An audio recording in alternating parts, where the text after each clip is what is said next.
आणि त्यांची प्रतिक्रिया आपण इथे जाणून घेणार आहोत. श्रीमंत अनिकेत राजेनाईक निंबाळकर हे उमेदवारी अर्ज भरण्यात खालीच आहेत आणि त्यांची पहिली प्रतिक्रिया ही साथीने दिली आणि नमस्ते फलटण या दोन्ही चॅनलवरती आपण आता प्रथमच लाईव्ह थेट प्रेक्षकांना पाहणार आहोत.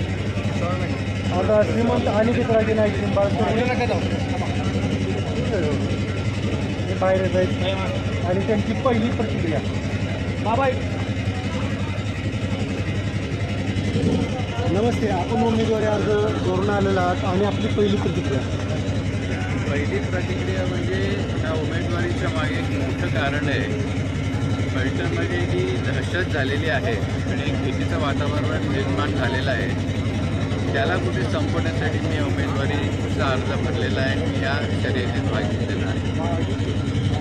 त्या चिन्हावरती निवडणूक लढवणार आम्ही आता सगळ्यांना तुम्हाला माहिती आहे की मला धनुष्यबाण हातामध्ये घेतला आहे, काय सांगाल त्याबद्दल? धनुष्यबाण हातामध्ये घेतलेला आहे. खूप आनंदाने आम्ही तो हातात घेतलेला आहे.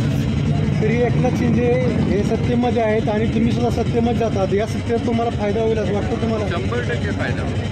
श्रीमंत रामराजे नाईक निंबाळकर साहेबांनी 1991 साली नगराध्यक्षपदापासून सुरुवात केली होती. तुम्हीही त्याच पद्धतीने सुरुवात करत आहात. कसं बघता याकडे? मला त्यांचंच मार्गदर्शन असणार आहे आणि त्यांचंच प्रेरणा असणार आहे. त्यांच्या हाताखाली त्यांच्या एक्सपिरियन्सखाली मी इथे पुढे काम करणार आहे. आपले सर्व 27 उमेदवार एकाच चिन्हावरती निवडणूक लढवणार आहेत? नाही, सर्व 27 एकत्र निवडणूक लढवणार नाही आहे. त्याच्यातले मला वाटतं 3 आघाडीच्या चिन्हावर 22 आणि 5 मित्रपक्षांना बरोबर या ठिकाणी घेणार आहात. काय विजन असणार आहेत निवडणुकीसमोर मतदारांसाठी काय विजन असणार आहात? प्रथमतः जसं मी बोललो इथे जे फलटणमध्ये वसुली केंद्र चालवण्यात आलेलं आहे. दुसरी गोष्ट दहशत, शासकीय दहशत, कर्मचाऱ्यांवर दहशत, हे सगळं एक विचित्र आणि फार विकृत वातावरण तयार केलेलं आहे. ते आम्हाला फोडून काढायचं आहे. किंवा आमचा प्रायमरी गोल असणार आहे. दुसरा गोल असणार आहे की महानगरपालिकेसाठी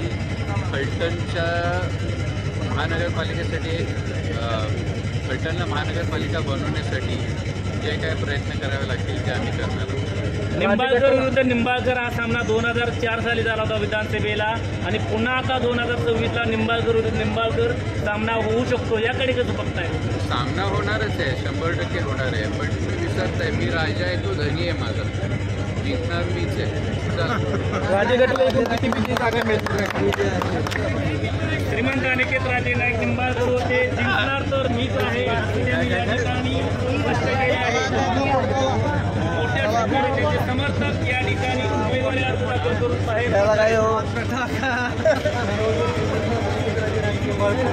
उमेदवारी अर्ज करून आता दिलेले आहेत. आपण उमेदवारी अर्ज दाखल केला आहे. पहिली प्रतिक्रिया पहिल्यांदा 4 वर्षांनी नगरपालिकेला हक्काची बॉडी मिळते. हक्काचं लोकांचं जनमत मांडण्याची, लोकांची समस्या मांडण्यासाठी सदस्य नियुक्तीसाठी नगरपालिकेचे इलेक्शन लागलेले आहे. यामध्ये आता आम्ही लोकांनी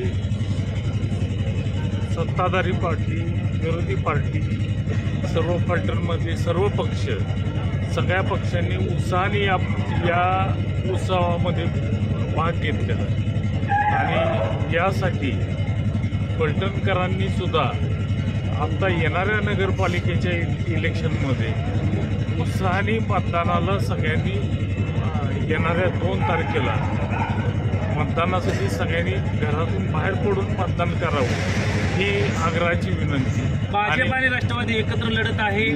कसं असणार जागांचं समीकरण? जागांचं समीकरण तुम्हाला आता थोड्या वेळानेच आमचे गटनेते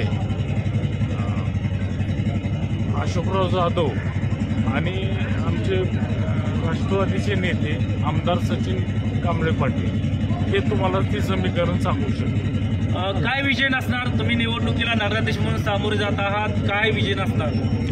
फलटण धूळमुक्त फलटण, खड्डेमुक्त फलटण प्यायचं पाणी लोकांना सकाळी 4ला जे पाणी येतं आहे ते सकाळी 7ला 6च्या दरम्यान पाणी येण्याची सोय फलटणमधल्या प्रत्येक नागरिकांना करण्याची प्रयत्न आणि कचरा निर्मूलन जो फलटण शहरातला जो प्रश्न आहे कचऱ्याचा त्याची व्यवस्था पूर्ण करणे आणि फलटण शहरामधील आलेल्या नागरिकांना फलटण नगरपालिका हेलपाट्यामध्ये काम होणे हे प्राधान्य ह्या फलटण नगरपालिकेचं असत.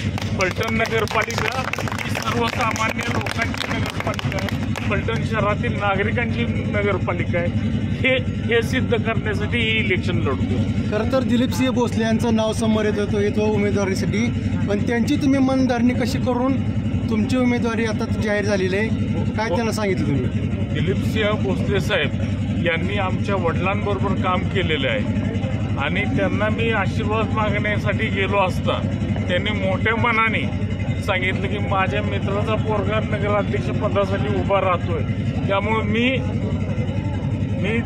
हिंदूराव नाईक निंबाळकरांना म्हणून सांगतो की यावेळेस मी तुझ्या पाठीशी उभा राहतो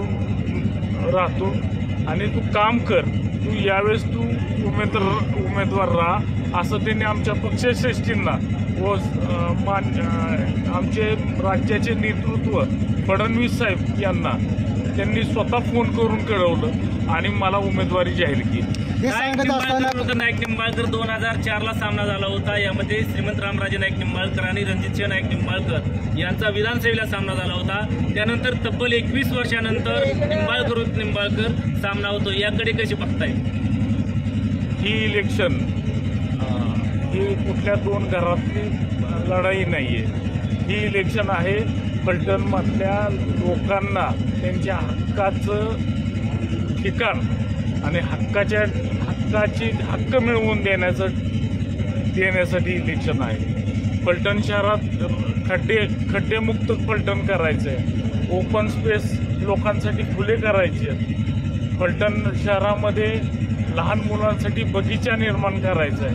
फलटणमधील क्रीडांगण फलटणमधील मुलांना गोरगरिबाच्या मुलांना क्रीडांगण क्रिकेट फुटबॉल हॉकी खेळता येण्यासाठी भव्य क्रीडांगण निर्माण करण्याची व्यवस्था करायची. फलटण शहरामधील प्रत्येक भाजी मंडईमध्ये व फलटण शहरातील प्रत्येक चौकामध्ये महिला आणि पुरुष वर्गासाठी मुतारी निर्माण करायची आहे. शौचालय निर्माण करायचं आणि फलटण शहर हे पूर्ण CCTV युक्त नगरपालिकेच्या माध्यमातून करण्याचा प्रयत्न आमचे नेते रणजितसिंह नाईक निंबाळकर, श्री प्रल्हाद तात्या व श्री दिलीपसिंह भोसले यांच्या विजननुसार आम्ही कामकाज करण्याचा प्रयत्न करणार आहोत. एवढंच मी बोलतो. थोड्याच वेळापूर्वी श्रीमंत अनिकेत राजे यांनी याच प्रश्नाविषयी बोलताना सांगितलं की ते राजा आहेत, तुम्ही धनी आहेत आणि तेच जिंकणार आहेत असं वक्तव्य त्यांनी थोड्याच वेळापूर्वी केलं. त्यांना शुभेच्छा मनापासून शुभेच्छा. प्रचाराचा लढणाऱ्या माणसांनी कधी हारीचं मन घेऊन उतरायचं नसतं, त्यांनी लढाईसाठी उतरायचं असतं आणि ते उतरलेत. मी त्यांचं स्वागत करतो. प्रचाराचा नारळ आपला कधी असणार आहे? प्रचाराचा नारळ तुम्हाला लवकरच पक्षामार्फत तुम्हाला कळवण्यात येईल. तुमची उमेदवारी जाहीर करत असताना दिलीपसिंह भोसले यांच्या डोळ्यामध्ये अश्रू होते, याविषयी काय सांगताल तुम्ही? हे आनंद अश्रू होते की मी माझ्या मित्राच्या मुलाला उमेदवारी देतोय आणि माझ्यावर जे इंद्रावनी प्रेम केलं तसंच मी त्या प्रेमात उतराई होण्यासाठी शमशेरला उमेदवारी देतोय असं त्यांचं म्हणणं होतं. दादा, अनेकांनी अपक्ष म्हणून उमेदवारी अर्ज दाखल केलेले आहेत, त्यांचं कसं करणार आहे? आता राहिला अपक्षांचा प्रश्न. नगरपालिकेत निवडणूक उभं राहण्यासाठी हा सर्वांना अधिकार आहे आणि तो बजावला पाहिजे ही माझी प्रामाणिकपणे इच्छा आहे. हार जीत लोक मतपेटीत ठरवणार आहेत. त्यामुळं जो लोकांना फेस करेल, जो लोकांच्या मध्ये राहील, जो लोकांच्या समस्यांसाठी उभा राहणार आहे, तोच या नगरपालिकेच्या दरवाजात 3 तारखेला उभा राहणार आहे. एवढंच मी सांगतो. खूप धन्यवाद. त्याला सगळ्यांनी ठरवले आता फक्त एकच वाद असेल दादा.